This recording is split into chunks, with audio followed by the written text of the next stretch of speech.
Bonjour et bienvenue sur cette vidéo de présentation où je vais vous parler de Brave. Alors qu'est-ce que Brave? Eh bien Brave est un autre navigateur qui permet de protéger votre vie privée.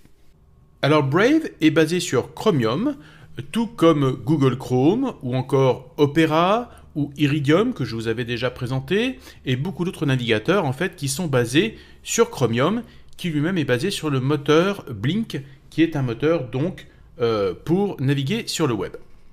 Alors Brave a été créé par la société Brave Software et a été annoncé en 2016, donc c'est plutôt récent.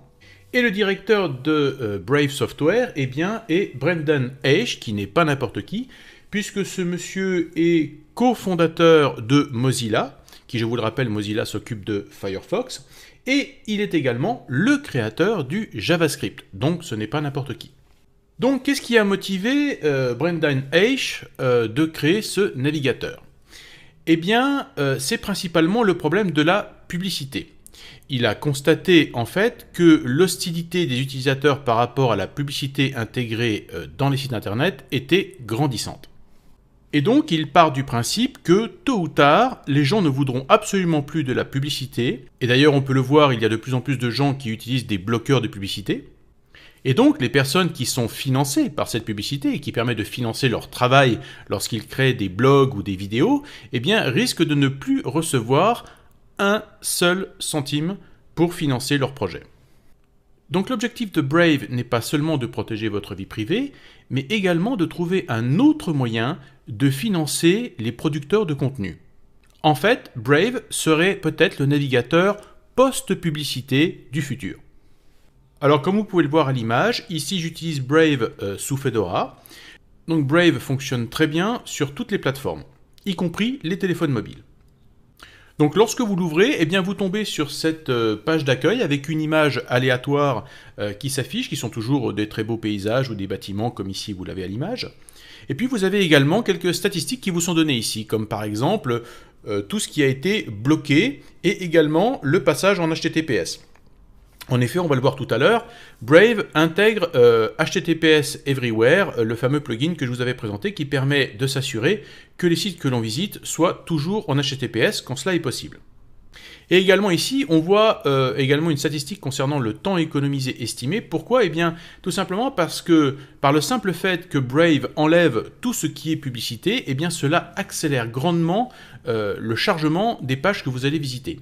Alors c'est une particularité de Brave, Brave est ultra rapide, encore plus rapide que Google Chrome ou Opera. Pourquoi? Eh bien parce qu'il enlève vraiment tout ce qui est publicité et autres trackers intégrés dans les sites, et donc il a beaucoup moins de choses à charger que les autres navigateurs.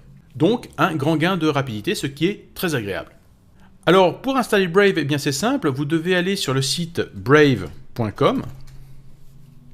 Et vous voyez qu'ici, eh bien, Brave détecte tout de suite que je suis sous Linux. Alors nous allons cliquer sur Download Brave for Another Platform. Et donc vous voyez que nous avons la possibilité de télécharger donc Brave aussi bien pour Windows, Mac ou Linux. Alors ici je vais cliquer sur Get Brave et ici vous allez voir toutes les instructions qui sont nécessaires pour installer Brave sous Linux, aussi bien Debian que Ubuntu, Fedora ou encore OpenSUSE. Donc vous avez mille et une façons d'installer sous Linux. Alors bien sûr, essayez de préférer les instructions qui permettent d'avoir une mise à jour automatique de Brave, ce qui est toujours préférable pour s'assurer d'avoir toujours la dernière version possible. Alors comme vous pouvez le voir, l'interface de Brave est plutôt épurée, il y a très peu de boutons, très peu de menus, ce qui n'est pas plus mal. Par contre, la barre du haut est assez épaisse. Comme vous pouvez le voir, nous avons quand même une belle épaisseur entre la barre de menu, la barre d'adresse ainsi que la barre de la fenêtre elle-même. Ça fait quand même une belle barre qui se trouve au-dessus. Alors par défaut, apparemment sous Linux, la barre de menu s'affiche automatiquement par défaut, alors que sous Windows, eh bien, elle n'est pas visible. Alors vous pouvez faire disparaître déjà cette barre de menu pour gagner un petit peu de place, simplement en appuyant sur la touche Alt de votre clavier. Et là, donc, vous allez voir cette barre disparaître qui n'est pas forcément utile.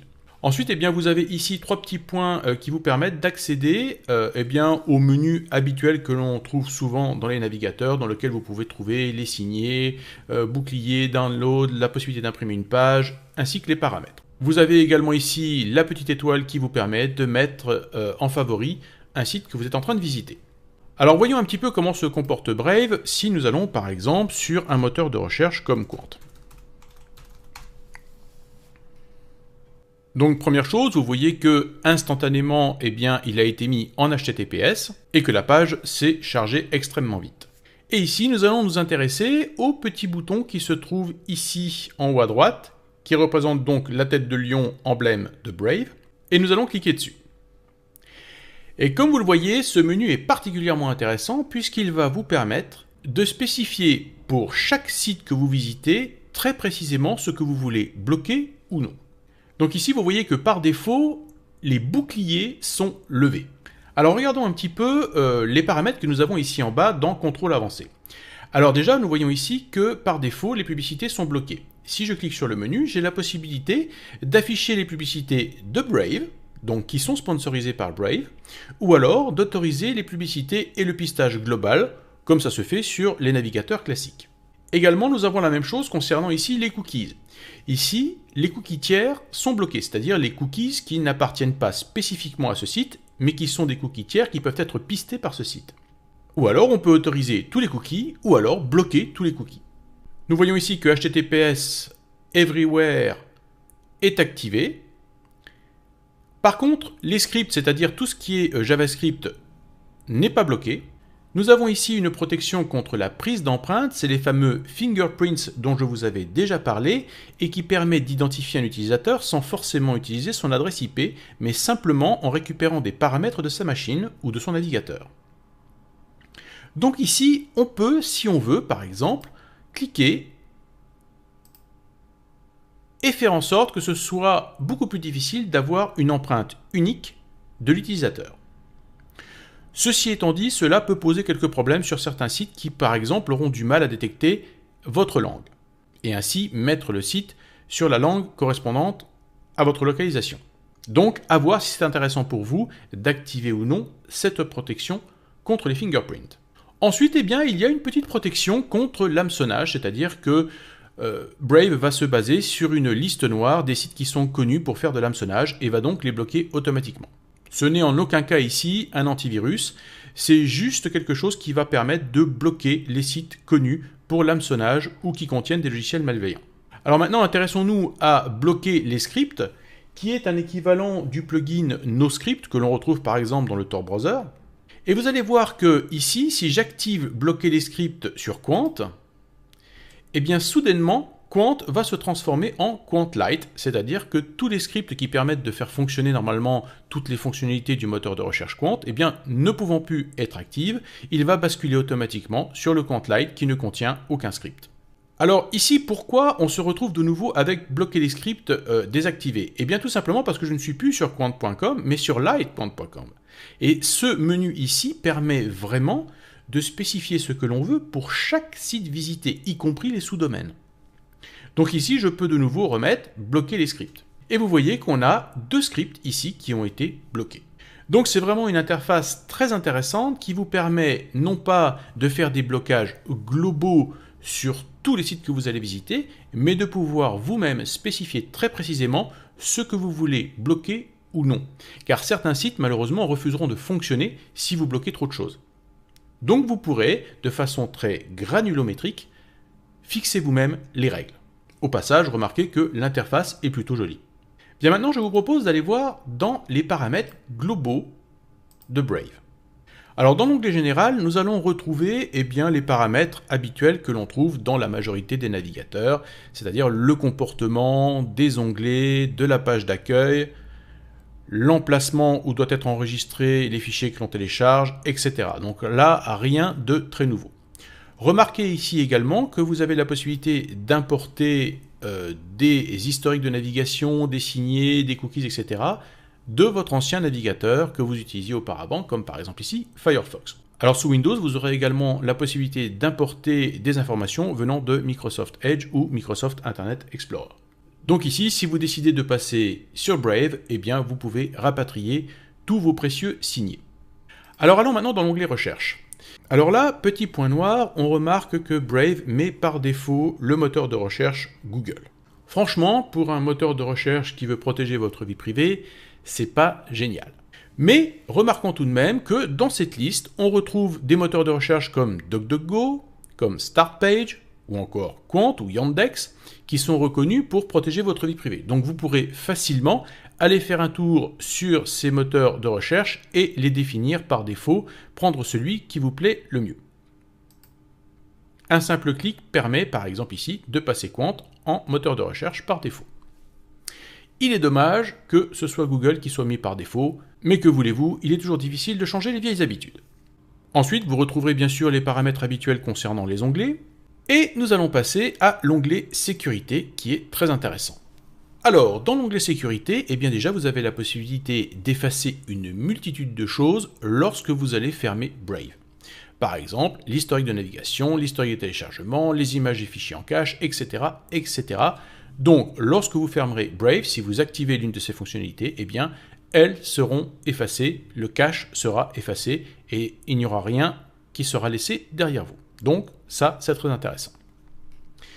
Deuxième chose, eh bien, il y a des gestionnaires de mots de passe qui sont déjà intégrés à Brave. Et si on clique ici, nous voyons que nous avons la possibilité d'activer OnePassword, Dashlane ou LastPass, qui sont des gestionnaires de mots de passe très connus, qui sont en ligne et qui permettent donc de stocker vos mots de passe en ligne. Alors personnellement, je déconseille fortement l'utilisation de ce genre de système qui permet de stocker ces mots de passe en ligne. Je préfère largement des systèmes comme KeePass par exemple, qui permettent de stocker ces mots de passe localement. Donc c'est un conseil que je vous donne, de ne pas utiliser ces systèmes qui permettent de stocker des mots de passe en ligne, mais ça n'engage que moi. Sachez que dans Brave, tout ceci est déjà intégré.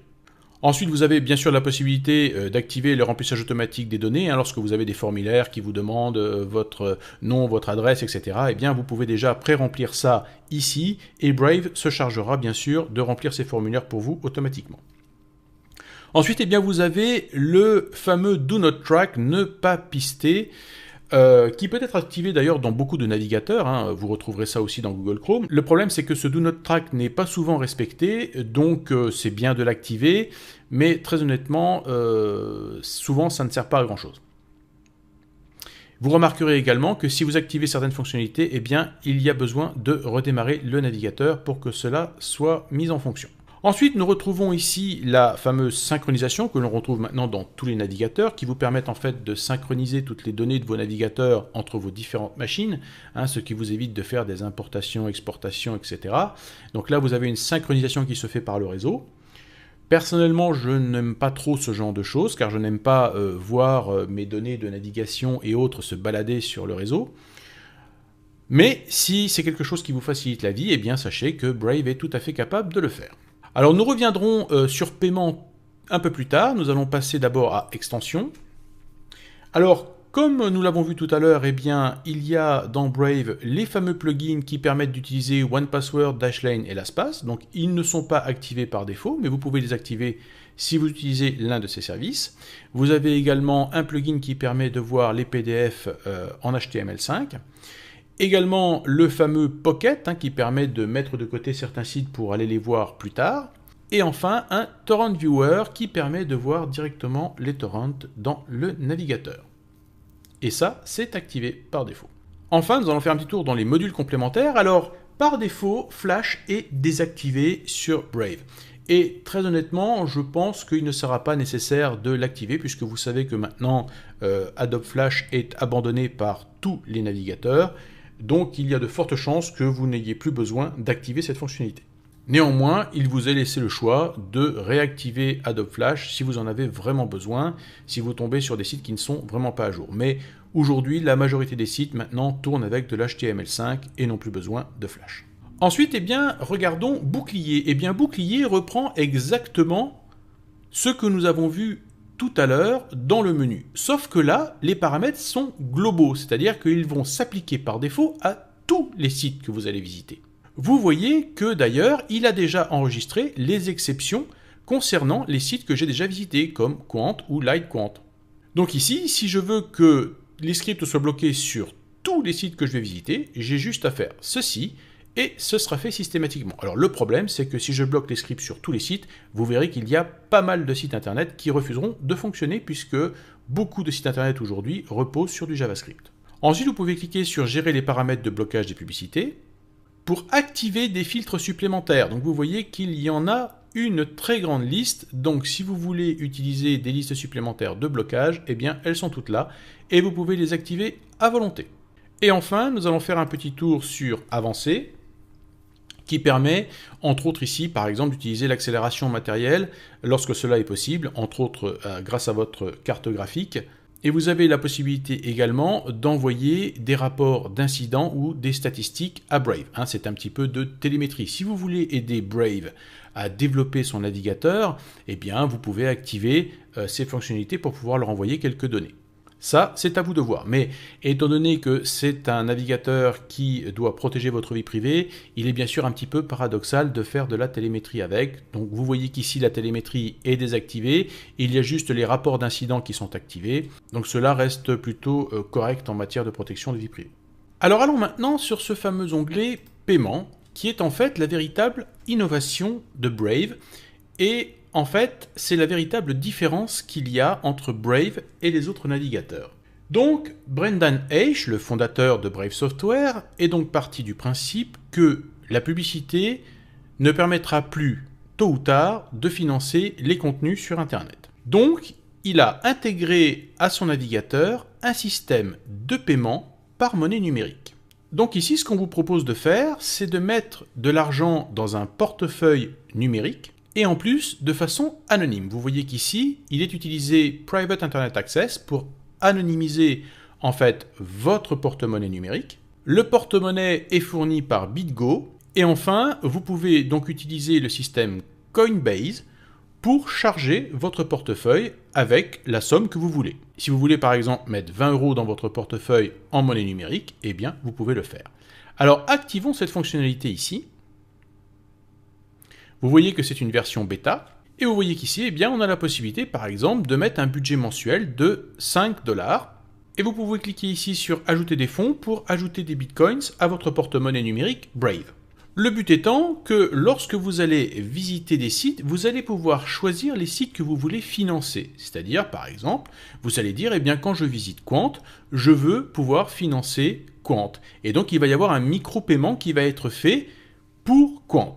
Alors de deux choses l'une, soit le site que vous visitez fait partie du programme Brave, c'est-à-dire qu'ils ont eux-mêmes un porte-monnaie numérique qui va recevoir votre don, ou alors Brave va collecter pour eux ces sommes, puis ensuite, lorsque cette somme atteint 100 $, ils vont avertir par exemple les développeurs de compte et leur dire « Eh bien, nous avons 100 $ pour vous que nous allons vous donner parce que des personnes ont décidé de vous financer à chaque fois qu'ils visitent votre moteur de recherche. » Alors, c'est ça qui est intéressant dans ce système, c'est que par rapport aux publicités qui, en fait, vont financer n'importe quel site que vous visitez, c'est-à-dire que là, vous n'avez pas le choix. À chaque fois que vous allez sur un site, des publicités s'affichent, et donc, automatiquement, ça va financer ce site, que son contenu soit intéressant ou non.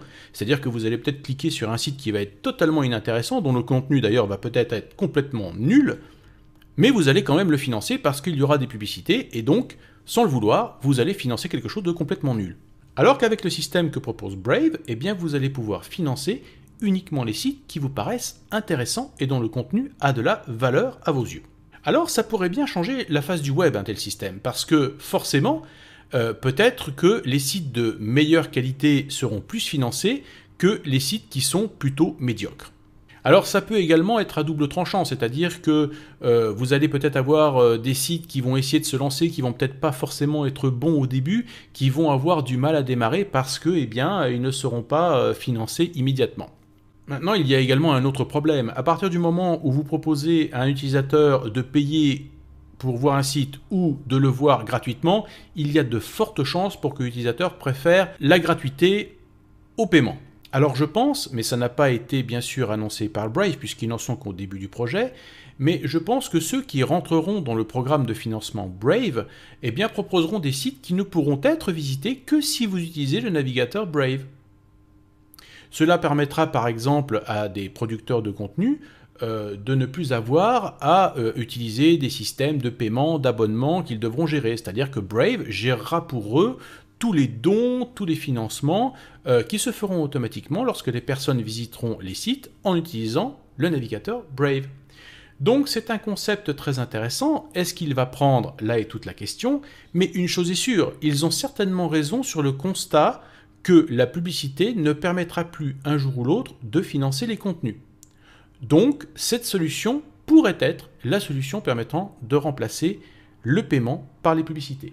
De toute façon, je dirais en conclusion que le web va bientôt se scinder en deux. C'est-à-dire que d'un côté, nous allons avoir l'Internet conventionnel, le ClearNet entre guillemets, qui contiendra que des sites internet de shopping, qui vendront des tas de choses, et des sites qui proposeront des abonnements ou des choses payantes. Donc le ClearNet sera clairement uniquement orienté business.